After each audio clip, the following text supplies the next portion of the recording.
আরিয়ান ঘরে ঢুকে দরজাটা বন্ধ করে দিল, এরপর বলল, ভাবি আমার খুব ভয় করছে, এবং হঠাৎ আমার দিকে এগিয়ে এসে আমাকে জড়িয়ে ধরল। ওকে দেখে স্পষ্ট বোঝা যাচ্ছিল যে ও খুবই ভয়ে ছিল। আমি আরিয়ানকে শান্ত করার জন্য বললাম, ভয় পেও না, আমি তো আছি তোমার পাশে। ধীরে ধীরে তার হাতের বাঁধন শক্ত হতে লাগল। প্রথমে আমি ভেবেছিলাম হয়তো সে আমাকে মায়ের মতো বা বড় বোনের মতো করে আঁকড়ে ধরেছে। কিন্তু কিছুক্ষণ পরেই আমি টের পেলাম তার হাত ধীরে ধীরে আমার কোমরের দিকে সরে যাচ্ছে। সঙ্গে সঙ্গে আমার মনে অস্বস্তি আর সন্দেহের সৃষ্টি হলো। আমি সঙ্গে সঙ্গে তাকে পিছিয়ে দিলাম। ঠিক তখনই আলো চলে এলো, আর বৃষ্টিও থেমে গিয়েছিল। কিন্তু আরিয়ান এর মুখের অভিব্যক্তি হঠাৎই পরিবর্তিত হতে শুরু করল।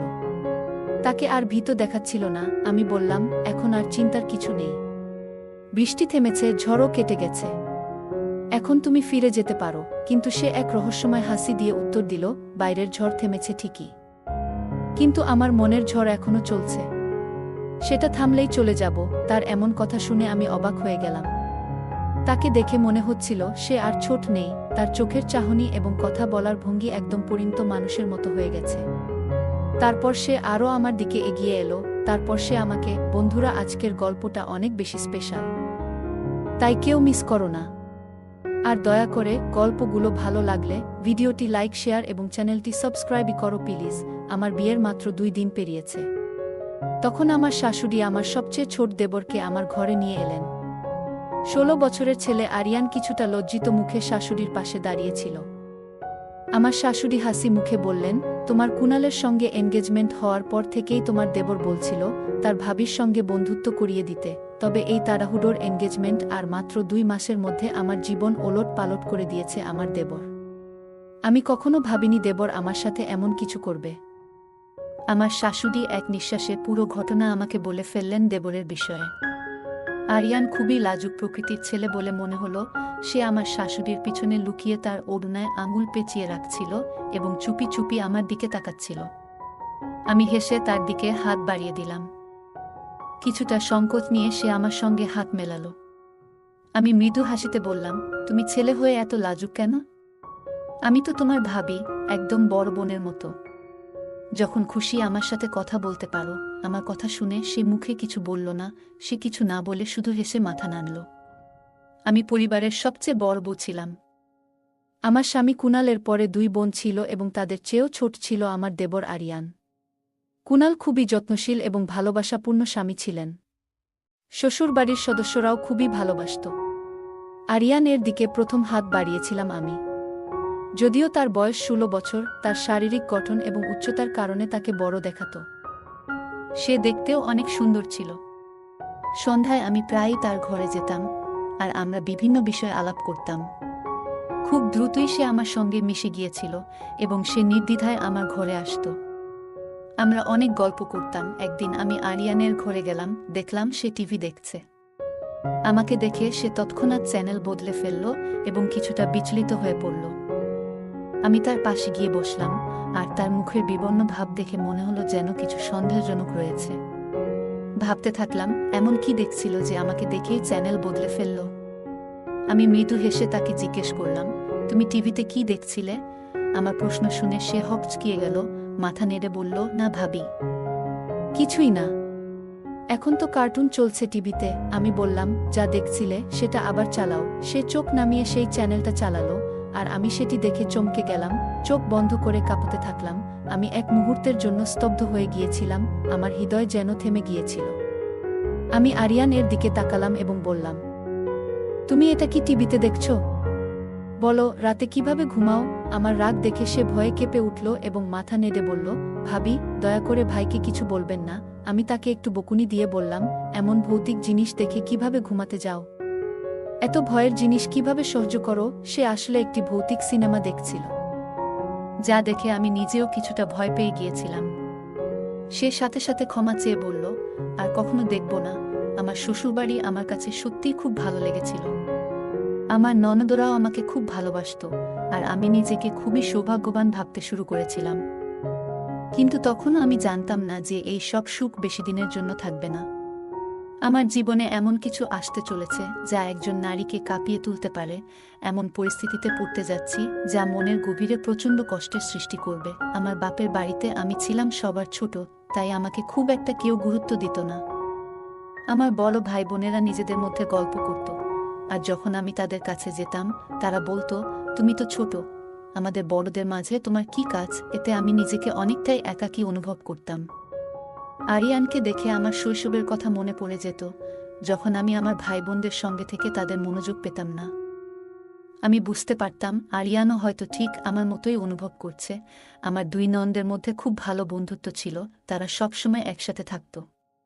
তাই আমি বেশি সময় আরিয়ানের দিকে মনোযোগ দিতাম। তার পছন্দের খাবার তৈরি করতাম, ছোটখাটো কাজগুলো করে দিতাম, এমনকি তার সঙ্গে খেলাধুলাও করতাম।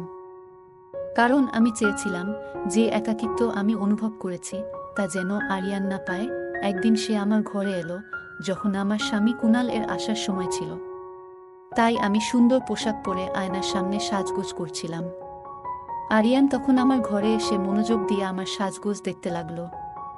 সে মেকআপ থেকে একটি লাল রঙের লিপস্টিক তুলে নিয়ে আমাকে বলল, ভাবি, এইটা লাগান, এই রংটা আমার খুব ভালো লাগে। আমি তার হাত থেকে লিপস্টিকটা নিয়ে নিলাম, তার ছোট্ট মনটাকে কষ্ট দিতে চাইনি।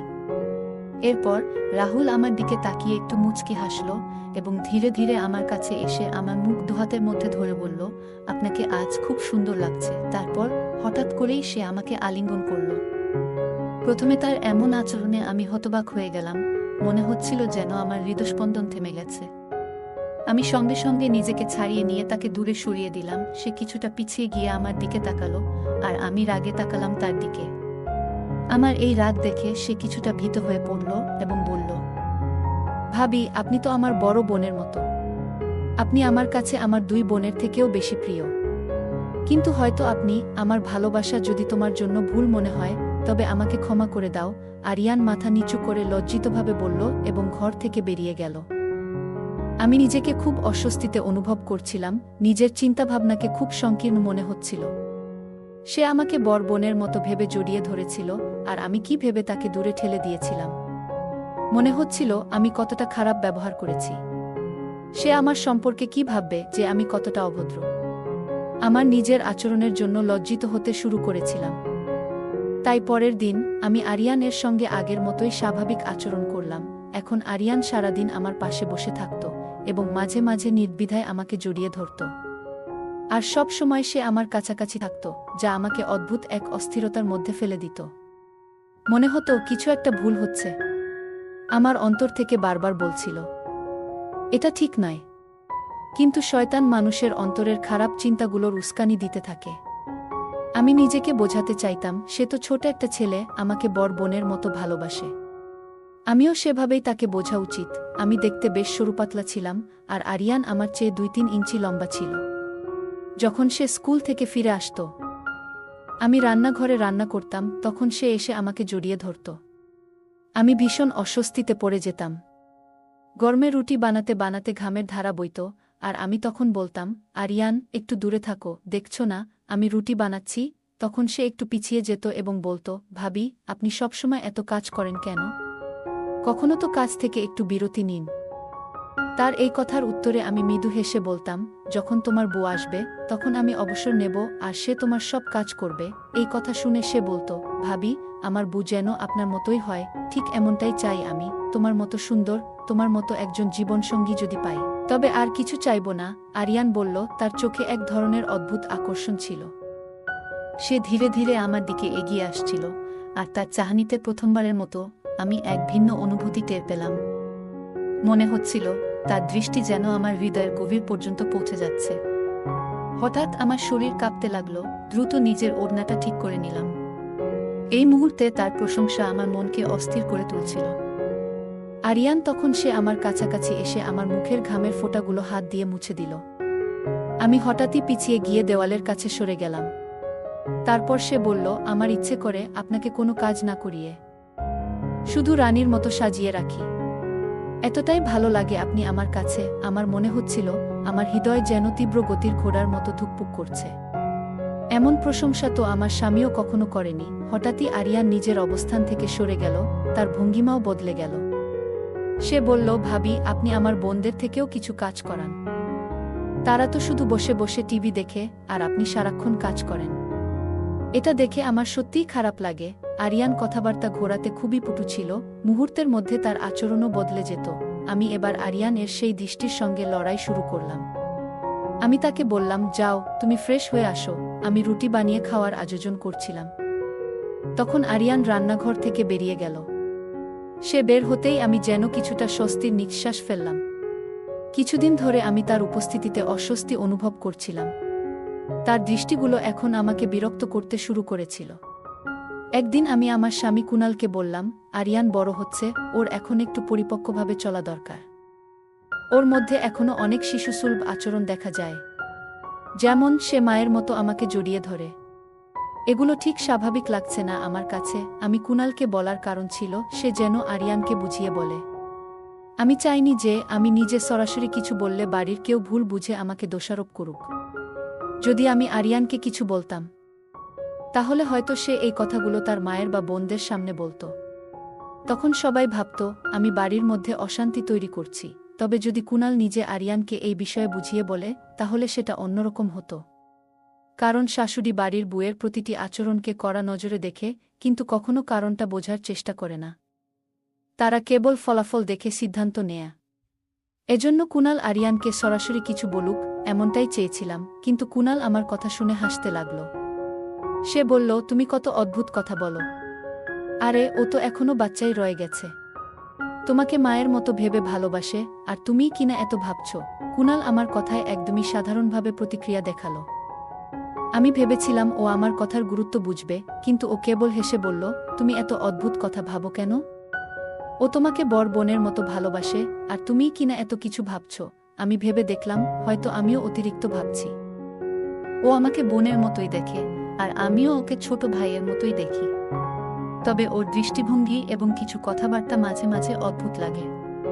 মনে হয় শাশুড়ি মা এবং বোনদের বোঝা উচিত যে একজন ভাবি মানে বড় বোনের মতো, কিন্তু কিছু সীমা এবং লজ্জা থাকা উচিত। একদিন সাহস করে আমি আমার শাশুড়ি মাকে এই বিষয়ে বললাম। উনি মুচকি হেসে বললেন, তুমিই এত ভালো যে শুধু কুনাল নয়, আমরা সবাই তোমায় পছন্দ করি। আমি চাই আমার আরেক বোমাও তোমার মতো হোক। শাশুড়ি মা কথাটিকে একদম ভিন্নভাবে নিয়ে নিলেন, আর আমি চুপ করে রইলাম। আমার শাশুড়ি এবং স্বামীর এইভাবে আমার কথাকে গুরুত্ব না দেওয়ার কারণে আমি ভেতরে ভেতরে বেশ কষ্ট পেলাম। আমি ঠিক করলাম যে আমি নিজেই আরিয়ান এর থেকে কিছুটা দূরত্ব বজায় রাখব। আমি তার ঘরে যাওয়া বন্ধ করে দিলাম এবং যতটা সম্ভব কম কথাবার্তা বলতাম। একদিন আরিয়ান বুঝতে পেরে বলল, ভাবি, আপনি কি আমার উপর রাগ করেছেন? আমি হেসে বললাম, না, তেমন কিছু নয়। কাজের চাপ একটু বেশি থাকায় বেশি সময় পাচ্ছি না। আমার কথা শুনে ও কিছুক্ষণ আমার দিকে তাকিয়ে রইল, তারপর হালকা করে হেসে বলল, আপনার মুখে এই যে ক্লান্তির ছাপ আছে, আরিয়ানের সেই সরলতা এবং ভোলামাখা চেহারা আমাকে বেশ ভালো লাগত। ওর দিকে তাকালে মনের মধ্যে যেন এক ধরনের ভালোবাসা জন্মাত। আমি তাকে হাসি মুখে বললাম, এইভাবে এতটা মনোযোগ দিয়ে তাকিও না। এটা ভালো নয়। বোনদের প্রতি এমনভাবে তাকানো বা এমন কথা বলা ঠিক নয়। আমার কথা শোনার পর ও কিছুটা সামলে নিল এবং ধীরে ধীরে সেখান থেকে সরে গেল। কয়েকদিন ধরে আমার শরীরটা ভালো যাচ্ছিল না, মাথা ঘুরছিল বারবার। কুনাল যখন আমাকে ডাক্তারের কাছে নিয়ে গেল, তখন জানতে পারলাম আমি অন্তঃসত্ত্বা। এই সুখবরটি শোনার পর পুরো শ্বশুরবাড়ি যেন আনন্দে মেতে উঠল। সবাই আমার যত্ন নিতে শুরু করল। ডাক্তার আমাকে কিছুদিন সম্পূর্ণ বিশ্রামে থাকার পরামর্শ দিলেন।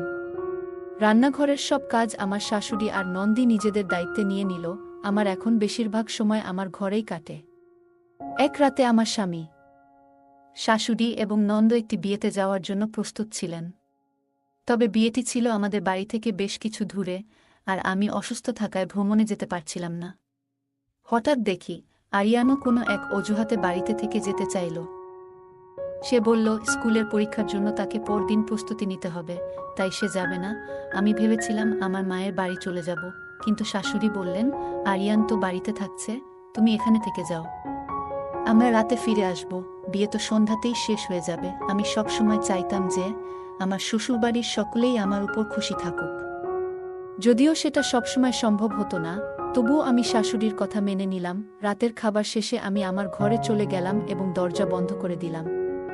ঘুমানোর প্রস্তুতি নিচ্ছিলাম, কিন্তু ঠিক তখনই কালো মেঘে আকাশ ঢেকে গেল এবং প্রচণ্ড ঝড় বৃষ্টি শুরু হলো।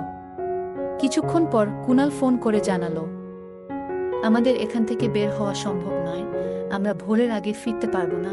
এরপর তিনি বললেন, আরিয়ানকে ঝড় বৃষ্টির আওয়াজে খুব ভয় লাগে, তাই ওকে তোমার ঘরে শুয়ে নিতে পারো। ও একা ভয় পেতে পারে। আমি বিষয়টা ভালোভাবে নেইনি। মনে মনে ভাবলাম, কেনই বা ওকে আমার ঘরে ঘুমাতে নেব? আরিয়ান তো আর ছোট নয় যে বৃষ্টির শব্দে ভয় পাবে। তাই আমি কুনালকে বললাম, আরিয়ান এত ছোট তো নয় যে ও ভয় পাবে। আমি ওকে আমার ঘরে ঘুমাতে দিতে পারবো না। কুনাল এবার একটু কঠোরভাবে বললেন, তুমি কেন বারবার আরিয়ানের বড় হয়ে যাওয়ার কথা বলছো? ও এখনো একটা বাচ্চা, ওর চিন্তাভাবনাও সেই মতোই। আমার সাথে তর্ক করো না, যা বলছি সেটা করো। এরপর আরিয়ান ফোন রেখে দিলেন। কিন্তু আমি তখনও আরিয়ানকে আমার ঘরে আসতে ডাকিনি।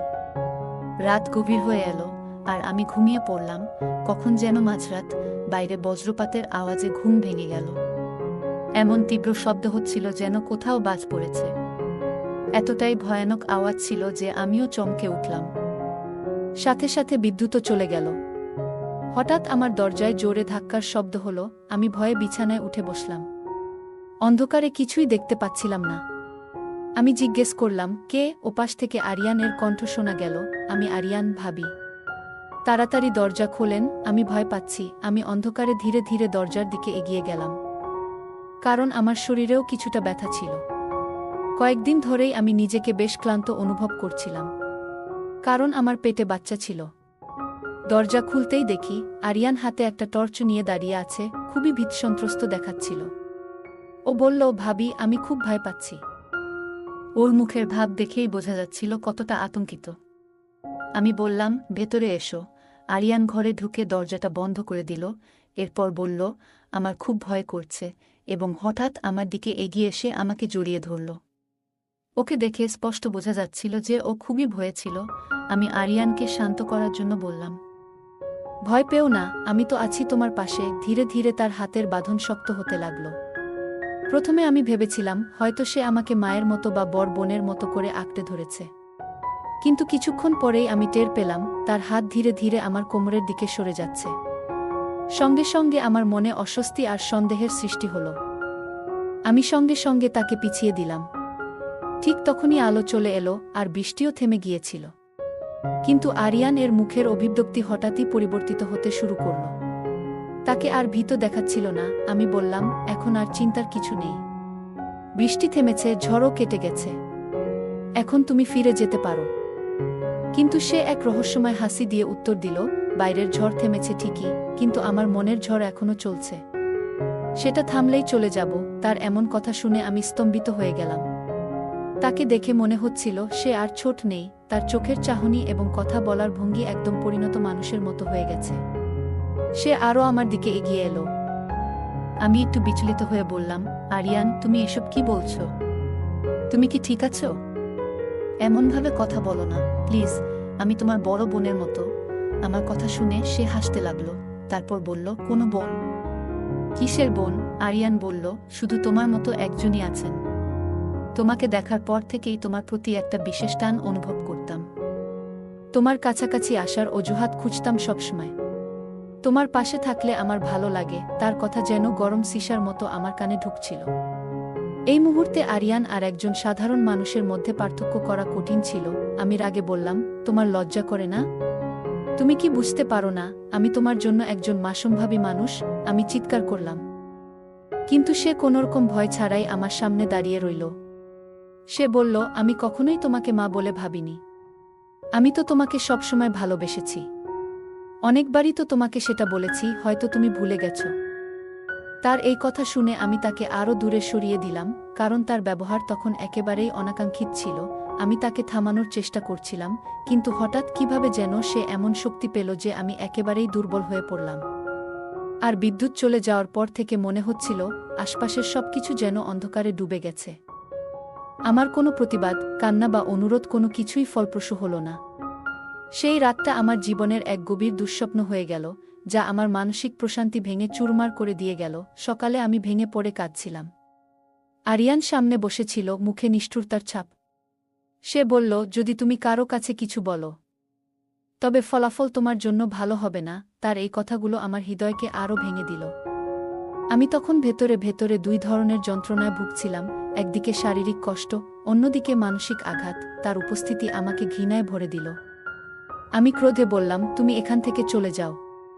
আমি কুণালকে সব বলে দেব। তোমার মা আর বোনকেও জানাবো, যারা তোমাকে নিষ্পাপ মনে করে। কিন্তু সে একটুও বিচলিত হল না। সে ঠান্ডা স্বরে বলল, তুমি চাইলে তা করেই দেখো, কিন্তু শেষমেশ সবাই তোমাকেই মিথ্যাবাদী বলবে। আমি এই পরিবারের সন্তান, আমার বিরুদ্ধে কেউ বিশ্বাস করবে না। যদি তুমি নিজের সংসার রক্ষা করতে চাও তাহলে চুপ করে থাকো। আমি তাকে ঘৃণায় দেখলাম, আর সে আমার ঘর থেকে বেরিয়ে গেল। আমি ভেঙে পড়ে কান্নায় ফেটে পড়লাম।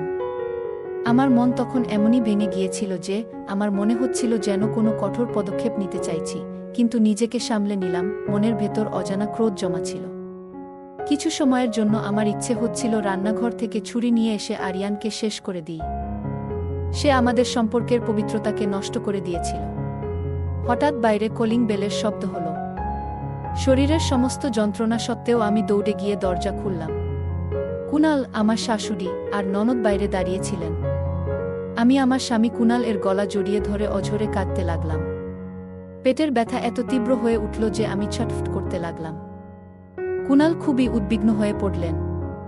আমার চোখের সামনে সবকিছু অন্ধকার হয়ে এলো। আমি জ্ঞান হারালাম। যখন আমার জ্ঞান ফিরল, দেখলাম কুণাল আমার পাশে বসে আছেন, আর শাশুড়ি আমার মাথার পাশে বসে আছেন। তিনি বললেন, তোমাকে তো বলেছিলাম বিশ্রাম নিতে, তাহলে কেন এত কাজ করলে?